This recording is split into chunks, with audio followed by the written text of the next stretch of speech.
Neste vídeo, nós iremos explorar um pouco mais sobre a triste realidade do tráfico de animais que impacta na morte de milhões de animais todos os anos, no mundo inteiro, com uma taxa de mortalidade de 90% dos animais que saem da natureza. Nós vamos conhecer também um pouco mais sobre a legislação dos crimes ambientais aqui no Brasil. Então, sejam muito bem-vindos ao canal Eterna Busca. Eu sou Jordan, biólogo e mestre em Ecologia de Biomas Tropicais.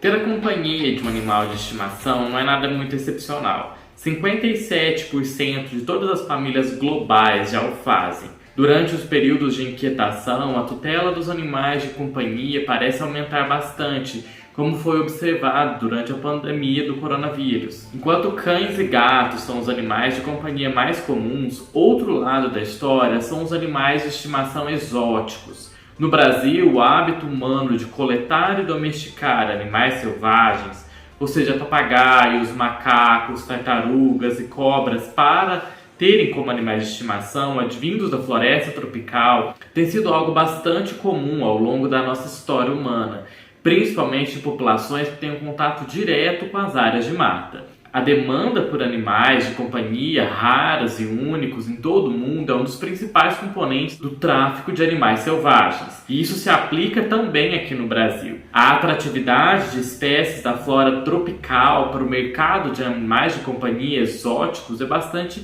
inegável. No entanto, o tráfico de animais silvestres provavelmente remove mais de 38 milhões de animais da natureza no Brasil todos os anos, representando uma enorme ameaça à biodiversidade regional e também global. 60% desses animais são vendidos no mercado doméstico de animais de estimação aqui dentro do Brasil e o restante é exportado ilegalmente. O dano aos animais contrabandeados também é grave.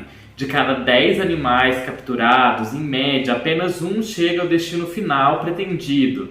Os outros morrem durante a captura ou então mesmo no transporte. O tráfico de animais silvestres no Brasil é um mercado ilegal altamente lucrativo. A Organização Não Governamental Nacional Brasileira, a Rede Nacional de Combate ao Tráfico de Animais Silvestres, a RENCTA, no seu relatório de 2014, relata que as espécies brasileiras, como a arara azul de Lear, a Anodorhynchus leari, podem ser negociados por mais de 100 mil dólares cada animal. O lucro dos traficantes é exorbitante, com aves selvagens sendo compradas nas comunidades dos povos indígenas por cerca de $1 e sendo revendidas cada uma dessas aves por até mais de $1.000 cada uma. O tráfico de animais silvestres também envolve a exploração das comunidades mais vulneráveis do Brasil, incluindo os povos indígenas e os jovens carentes. Em muitas comunidades vulneráveis, o tráfico de animais silvestres acaba se tornando uma fonte de renda importante para aquelas comunidades. E os traficantes de animais silvestres aproveitam dessa vulnerabilidade social dessas pessoas para expandir a sua equipe de caça aos animais, porque essas pessoas são justamente aquelas que têm mais contato aos animais da natureza. Então, como às vezes, dependendo da região, é mais difícil de ter uma fonte de renda para poder adquirir outros tipos de materiais, elas acabam sendo exploradas. A diversidade de espécies trazidas para as cidades altamente povoadas contribui também para o potencial de emergência de doenças, assim como as condições apertadas e estressantes para a vida selvagem, uma dieta insuficiente e a troca de excrementos e vírus prejudica muito a qualidade de vida e a saúde desses animais traficados. O bem-estar da vida selvagem nesses espaços, particularmente as condições em que são capturados, mortos, transportados e onde eles são mantidos, tem consequências diretas e fatais para a saúde e também para a segurança humana. E aí vamos entrar um pouco mais para a gente entender os crimes da vida selvagem. Crimes de vida selvagem incluem a colheita e o comércio, eles são contrários à legislação nacional do Brasil e tem um forte impacto negativo nas populações de animais e no meio ambiente. O comércio ilegal de animais silvestres facilita a introdução de espécies invasoras, mudanças climáticas, degradação da terra e perda de biodiversidade. O comércio ilícito de animais selvagens também pode prejudicar as comunidades através da introdução e disseminação de doenças zoonóticas, que são aquelas doenças transmitidas do homem para os animais, dos animais para os homens, que acaba se tornando um tópico de intenso debate, principalmente desde o início da pandemia de Covid-19, que é um exemplo justamente de uma doença de origem zoonótica. Estima-se que o comércio ilegal de vida selvagem seja o segundo maior comércio ilegal em todo o mundo e está aumentando constantemente. O comércio ilegal de vida selvagem ameaça 1/3 das espécies do mundo inteiro,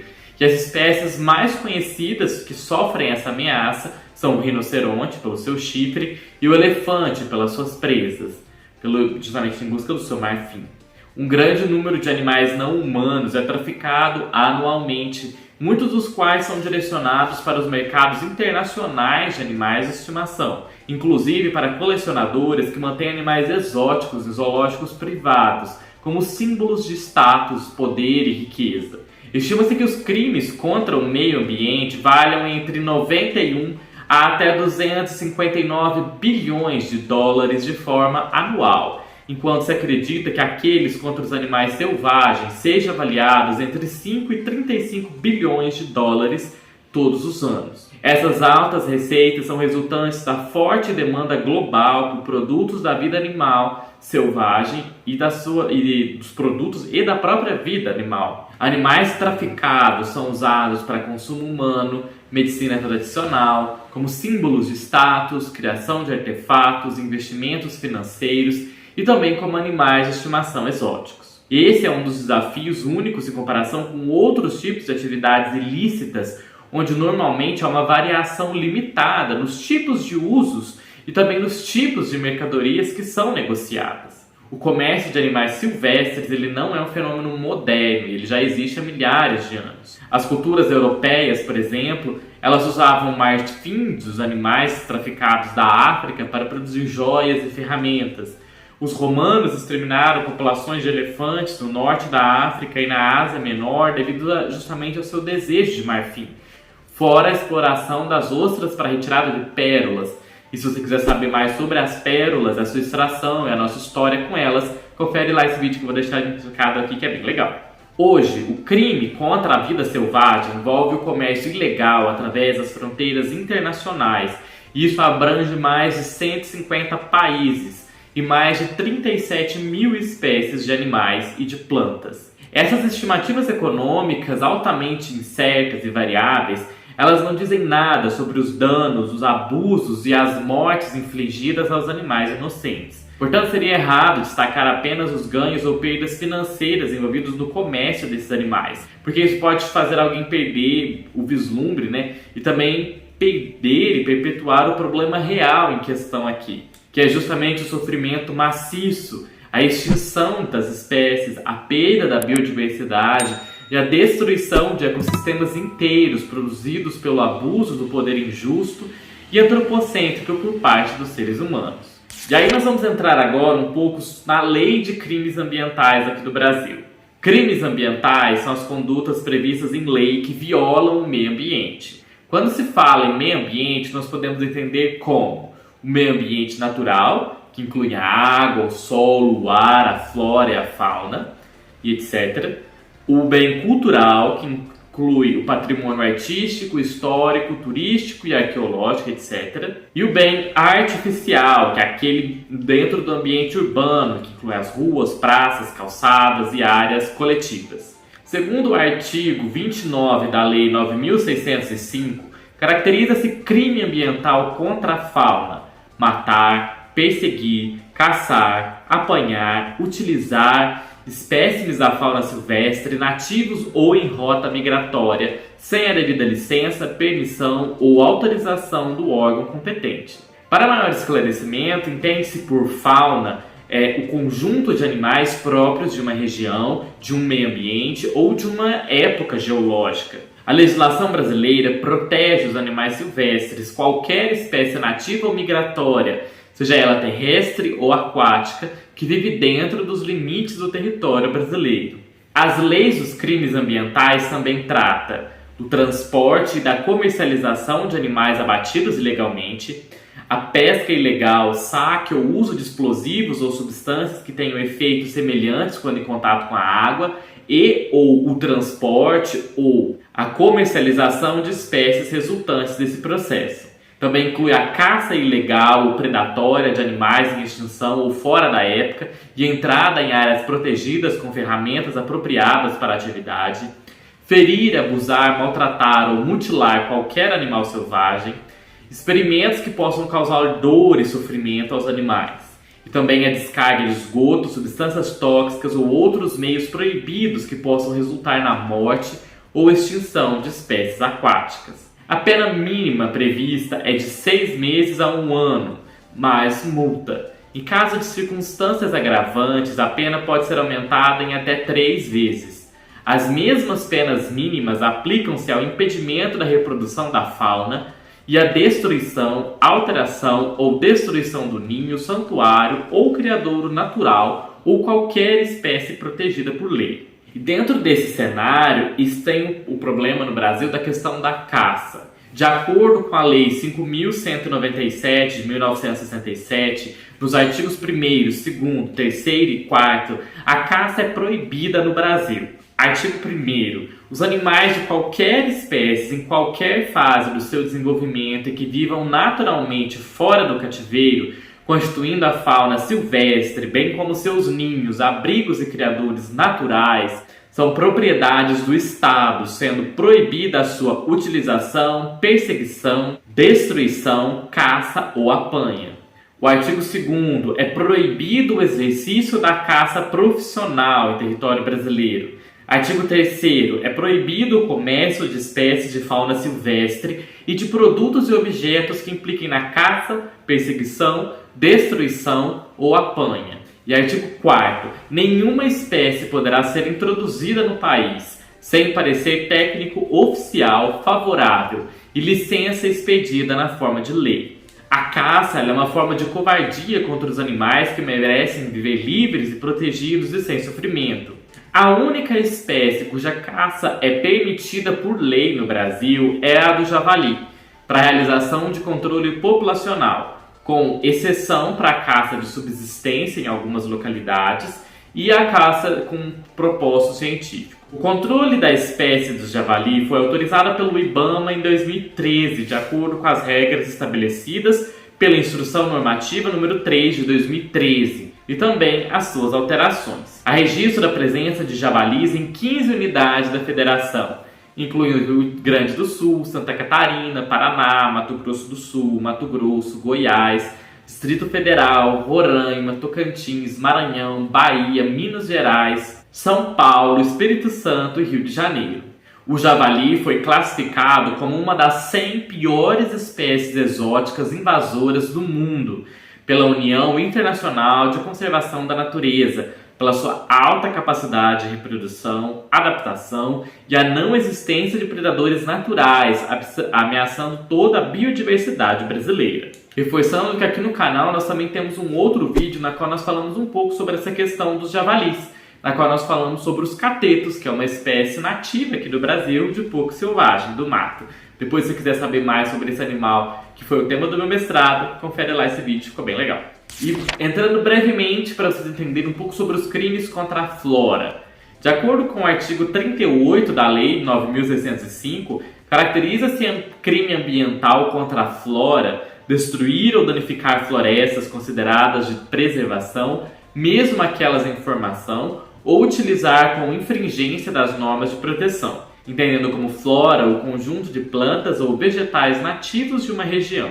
A pena prevista em lei é de reclusão de 1 a 3 anos ou multa ou ambas as penas cumulativamente. Caso o crime seja culposo, a punição é reduzida pela metade. Todavia, quando a ação criminosa é praticada em áreas de preservação, a penalidade pode chegar a até 5 anos de reclusão e multa. Os principais crimes ambientais contra a flora incluem destruir ou danificar florestas de proteção permanente, independente do seu estágio de formação, destruir qualquer vegetação do bioma da Mata Atlântica, derrubar árvores em florestas permanentes sem as devidas licenças, fabricar, vender, transportar ou liberar balões que possam causar incêndios, planos organizacionais para interromper, danificar, ferir ou abusar do espaço público ou propriedade privada pertencente a outro ou qualquer forma ou modo, E assim, entrando um pouco mais profundamente dentro do problema do tráfico de animais no Brasil. Embora a caça e o comércio de animais silvestres oriundos do seu habitat natural sejam atividades proibidas no Brasil, cerceada pelos órgãos do governo nos níveis municipais, estaduais e federal, entretanto, essa contravenção ainda retira cerca de 38 milhões de animais do ambiente nativo. Além disso, o impacto dessa atividade resulta em um índice de mortalidade que pode alcançar 90% dos animais em razão das más condições de captura e de transporte desses animais. Quando os espécimes explorados ilegalmente retornam ao poder do Estado por meio de apreensões ou por entregas voluntárias, eles são direcionados aos Centros de Triagem de Animais Silvestres, os CETAS, também aos Centros de Reabilitação de Animais Silvestres, os CRAS, ou em outros empreendimentos semelhantes. Os Centros de Triagem de Animais Silvestres, os CETAS, são as unidades responsáveis pelo manejo da fauna silvestre, que são eles que recebem, identificam, marcam, triam, avaliam, tratam, reabilitam e destinam os animais silvestres provenientes de fiscalização, resgate ou entrega voluntária da população. Esses centros também desenvolvem pesquisas científicas e trabalhos de educação ambiental. Todo animal que entra nos CETAS tem os seus dados preenchidos em um formulário de entrada contendo o histórico e o local de origem, além da identificação taxonômica com gênero e espécie. Após a avaliação física, clínica e comportamental, o animal é marcado com uma anilha ou microchip para o futuro monitoramento. Amostras biológicas de primatas são coletadas e enviadas aos laboratórios de referências regionais para diagnósticos de zoonoses.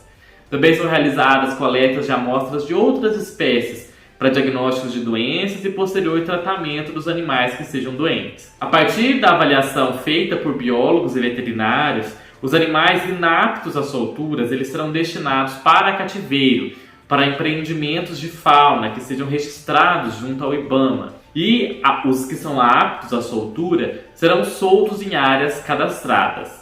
Protocolos sanitários são utilizados desses animais antes da soltura, caso seja necessário, para evitar a propagação de doenças. Filhotes órfãos, animais feridos, animais com histórico de extenso tempo em cativeiro e animais debilitados passam por tratamento e reabilitação para o fortalecimento da musculatura e o desenvolvimento de habilidades selvagens. E após esse período, caso eles sejam aptos, é realizada a soltura no seu bioma e no seu habitat de ocorrência. A classe de animais mais comum a ser recebida nesses centros é a das aves, sendo a ordem dos passeriformes a mais abundante em quantidade de indivíduos e em número de espécies. E se você gostou desse vídeo, no nosso próximo vídeo nós vamos explorar mais sobre o tráfico de animais aqui no Brasil. Então, veja vocês no nosso próximo vídeo e eu vou deixar indicado aqui para vocês também um pouco o nosso vídeo anterior, na qual nós já falamos aqui sobre os catetos, essa espécie de porco selvagem aqui do nosso Brasil. Vejo vocês nesse vídeo e até mais!